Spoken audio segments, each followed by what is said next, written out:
Artzuka! Bienvenue dans Artzuka, je suis Marc-Antoine.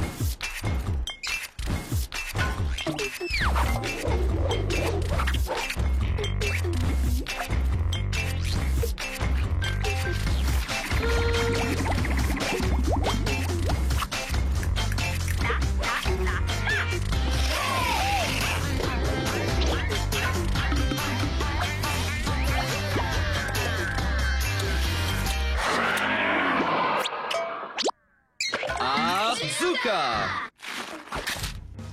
Et maintenant, le bulletin météo. Aujourd'hui, le ciel sera partiellement nuageux avec des éclaircies possibles, à moins qu'un vent chaud ne pousse ce nuage au loin. Je vous avais dit qu'il allait faire beau. Ceci n'est pas une image ordinaire et ce ne sont pas des languettes ordinaires. Elles ressemblent à des décorations sur une simple image, mais ce n'est pas que ça. Celle-ci bouge. Fabriquons-en une. Voici une feuille de papier bleu. Je la prends et avec ma règle, je trace une ligne. Cette ligne ne va pas aller jusqu'au bout du papier. Et j'en trace une autre de l'autre côté de ma règle. Ce sera le chemin sur lequel mon nuage va évoluer. Je dois juste couper chaque ligne. Alors, je prends mes ciseaux et avec précaution, je coupe à travers, comme ceci. Il y en a une ici. Et maintenant, j'ai mon chemin. Mais ça va être difficile pour le nuage de glisser le long de la ligne. Alors, je dois en retirer encore. Voilà, c'est mieux. Et maintenant, je fais ce côté.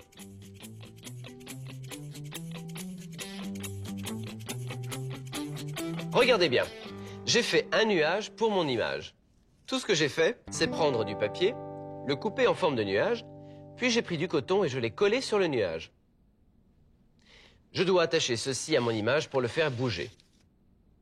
Si je prends un morceau de papier et que je l'enroule comme ceci autour, il pourra alors glisser sur mon chemin. Pour le faire vraiment fonctionner, je prends un petit morceau de ruban adhésif. Et je le colle juste là.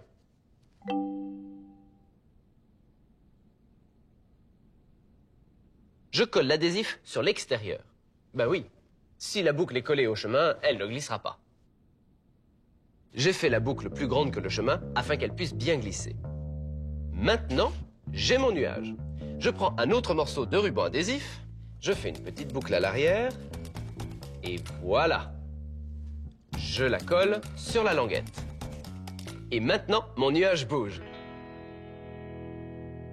Je ne veux pas que ce nuage tombe de mon papier à la fin de sa course. Alors, je prends un petit morceau de ruban adhésif et je le colle à la fin de mon chemin. Et avec ça, mon nuage ne peut pas tomber du chemin. Comme je ne veux pas être obligé de le prendre à chaque fois avec mes doigts, je vais lui faire une languette. Pour le décor? Ah, je ne crois pas. Cette languette a son utilité. Nous allons recouvrir cette baguette avec un morceau de papier. Je prends cette longue bande de papier, là, et je vais la placer juste en dessous de ma baguette, comme ça. Je m'en sers pour que la baguette fasse partie de la décoration. Je vais donc attacher ça à ma bande de papier avec du ruban adhésif. Et je le mets autour comme ça. J'ajoute un autre morceau ici, comme ça la baguette ne bougera pas.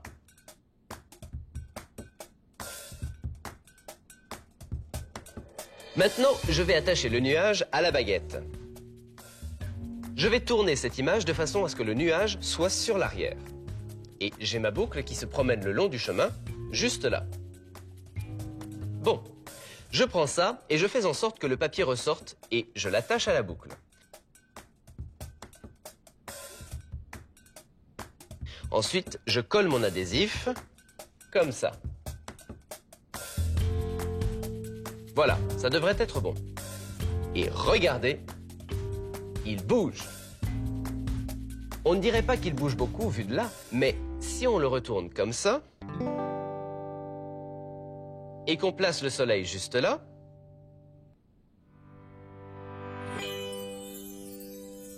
c'est nuageux, Et hop, il fait soleil.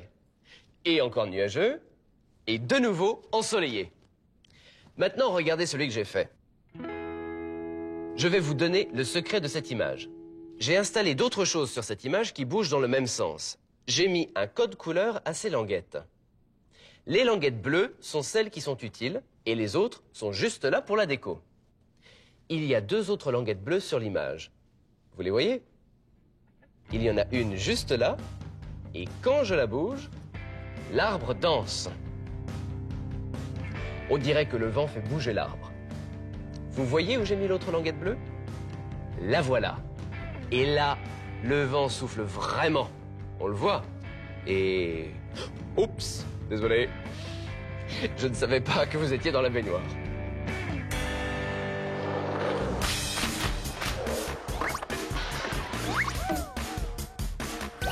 Pour faire une image avec un nuage qui bouge, il vous faut du papier. J'ai commencé par dessiner et couper 2 lignes droites pour former un chemin. C'est sur celui-ci que le nuage bougera d'avant en arrière. J'ai utilisé un peu plus de papier pour faire une boucle autour du chemin et je l'ai collée afin qu'elle glisse de haut en bas. Puis j'ai coupé du papier en forme de nuage et j'ai collé du coton dessus. J'ai collé le nuage sur la boucle autour du chemin et j'ai pris une baguette que j'ai collée sur une bande de papier. J'ai collé la baguette sur la boucle qui fait bouger le nuage. Le papier sert à décorer et à cacher la baguette. Quand vous la retournez, vous ne pouvez pas la voir. Ainsi, quand je tire sur la baguette, le nuage bouge. J'ai ajouté davantage de bandes de papier au coin du dessin pour décorer et pour qu'on ne puisse pas voir la baguette. De l'art. Asuka.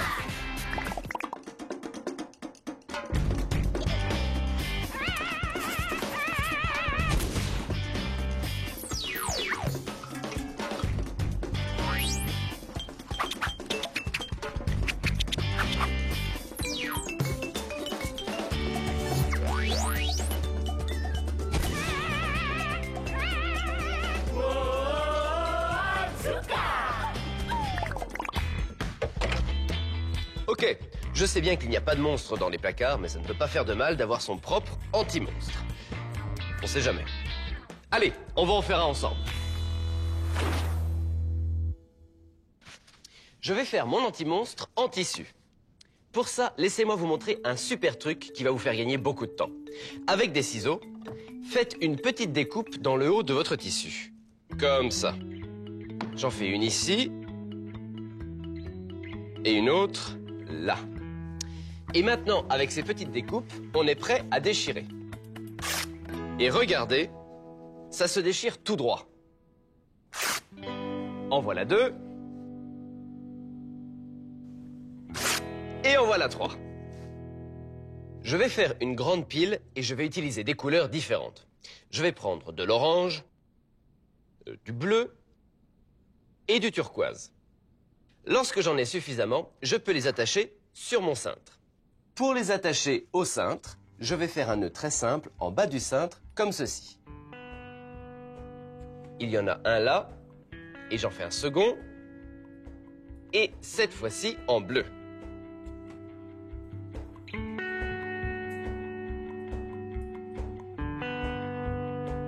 J'en attache aussi quelques-uns en haut du cintre. Et quand j'aurai fini de recouvrir tout ça, il ressemblera à celui que j'ai fait précédemment. Ce sera le corps de mon anti-monstre. Et maintenant, les bras. Ça, c'est super drôle. Prenez 2 bandes de papier et mettez-les l'une sur l'autre. Comme ça. C'est comme si on faisait un grand L. Ensuite, on va les plier l'une au-dessus de l'autre. Comme ça. Et puis on va faire la même chose de l'autre côté. En fait, on répète la même opération, encore et encore, jusqu'à ce qu'on ait plié tout le papier.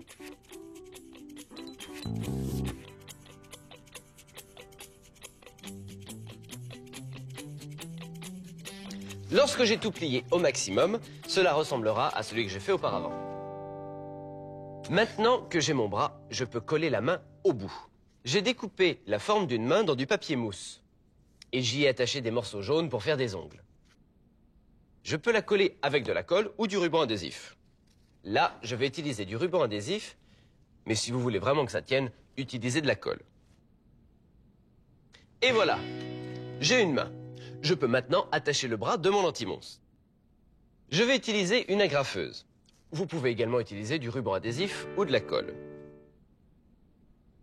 Et maintenant qu'il a un bras, je vais fixer l'autre.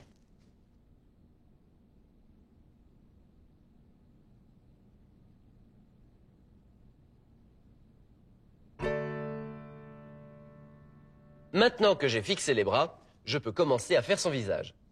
J'ai déjà ces cercles que j'ai découpés un peu plus tôt. Je vais aussi utiliser de la feutrine et du papier mousse. Et pour plus de détails, j'ai ajouté quelques plumes pour les yeux. Je vais les fixer à leur place. Je mets un peu de ruban adhésif au dos, comme ça, et il ne nous reste plus qu'à trouver le morceau de tissu sur lequel le mettre. Il y en a un là, et un autre ici. Oh, ça a l'air vraiment cool, non? Bon, j'ai les yeux, passons à la bouche. Pour celle-ci, j'ai utilisé du papier mousse. Et regardez ces dents, elles ont un look d'enfer. Je vais coller cette bouche sur le tissu.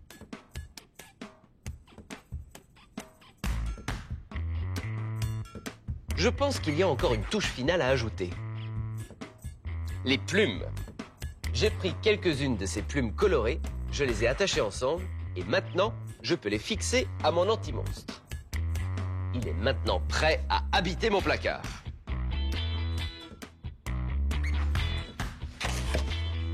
Et s'il n'y a pas de monstre dans votre placard, ça veut dire que ça marche. Allez, va chercher.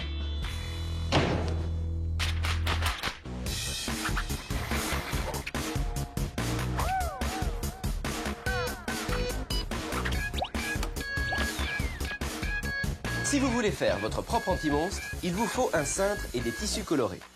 J'ai fait quelques découpes au bas du tissu et j'ai déchiré de longues bandes droites. Puis, j'ai attaché les bandes à la base du cintre. Si vous en attachez plein sur le cintre, vous obtiendrez un corps hirsute. Pour faire les bras de mon anti-monstre, j'ai utilisé 2 longues bandes de papier coloré que j'ai pliées l'une sur l'autre et j'ai continué à les plier jusqu'à ce qu'il n'y ait plus de papier à plier. Et voilà à quoi ça ressemble. J'ai utilisé du papier mousse pour les mains. Collez la main sur le bras pour la maintenir en place. J'ai ensuite coupé de la feutrine et du papier mousse pour faire les yeux et la bouche de mon anti-monstre. Et pour le personnaliser, j'ai ajouté des plumes colorées que j'ai attachées ensemble pour faire une belle coiffure.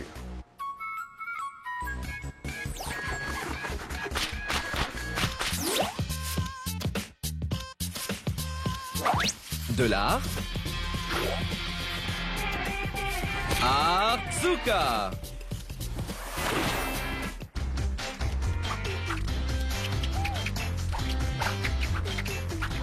Sac à malice. Le film de Sac à malice.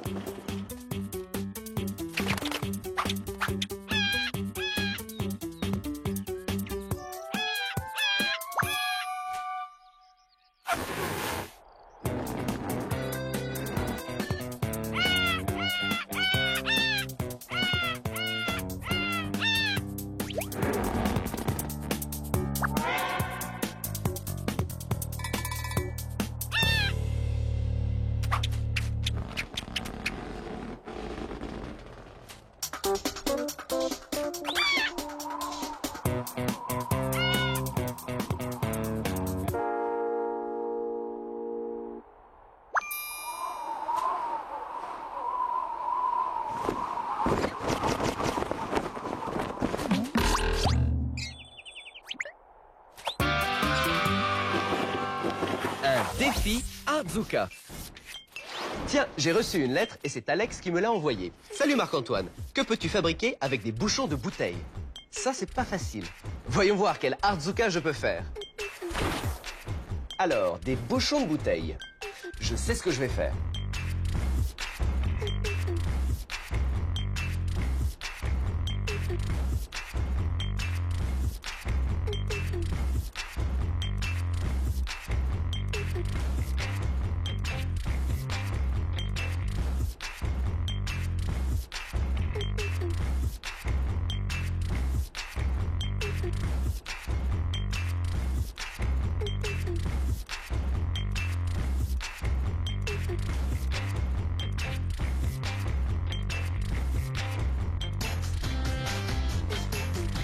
C'est un skater. Tout est dans la façon dont vous le regardez.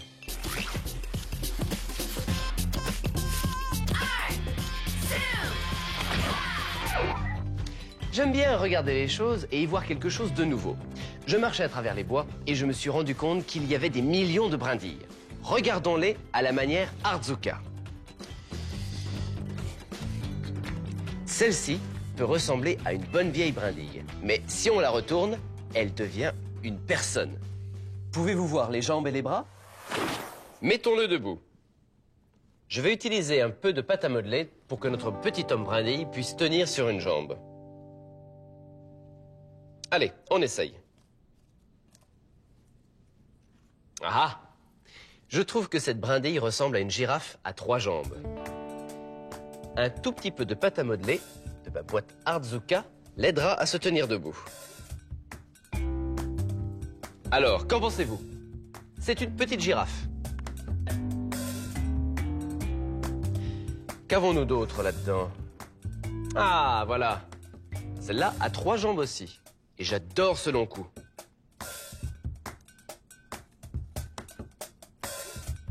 Imaginons que c'est la maman girafe. Voyons voir ce que je peux faire avec elle. Je vais commencer avec de la pâte à modeler pour la faire tenir debout.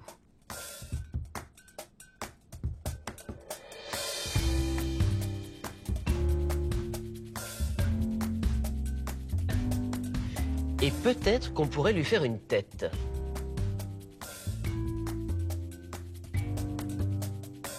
Il lui faut des yeux.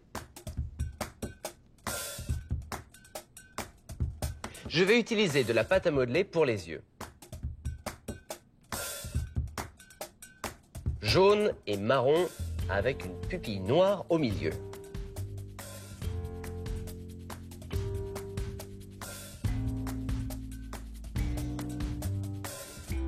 Des grands yeux de girafe.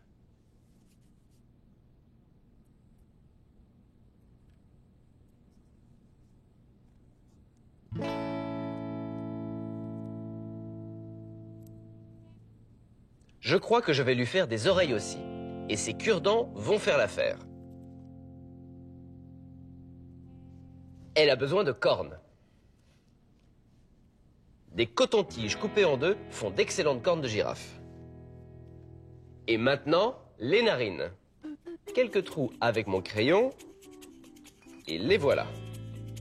Des merveilles créées grâce à la nature et revisitées par Artsuka. Soyez créatifs, tout marche. Et maintenant, c'est l'heure du message de sécurité Artsuka.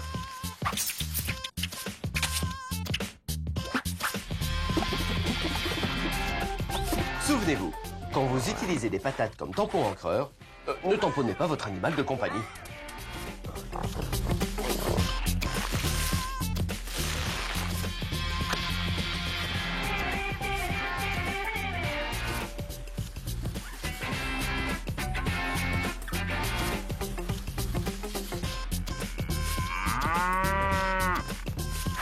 Un défi Artsuka. Pour mon défi recyclage Artsuka, je vais fabriquer quelque chose avec une boîte à thé et un petit pot de yaourt. Je les ai mis dans un film et devinez qui en est le héros? Sac à malice, bien sûr. Venez voir ce que j'en ai fait. J'ai mis autre chose dans mon film. Un emballage en plastique. Essayez de voir où je l'ai mis. Maintenant, relaxez-vous et profitez de votre séance cinémagique Artsuka. Voilà la boîte à thé. Et voici le petit pot de yaourt.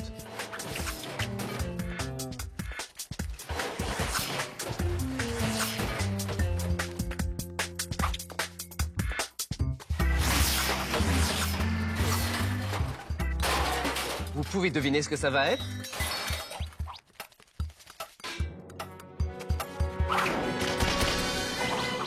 C'est une cuisinière. Maintenant, regardons-la dans le film.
Vous avez aimé le film? J'ai fabriqué un four à partir d'une boîte à thé et d'un petit pot de yaourt. Et avez-vous vu où se trouve l'emballage en plastique? Regardez de nouveau où je l'ai mis. Je vous mets au défi de fabriquer un objet à partir d'une boîte à thé et d'un pot de yaourt. Soyez créatifs, tout marche. Alors, quel Art Zuka allez-vous faire aujourd'hui?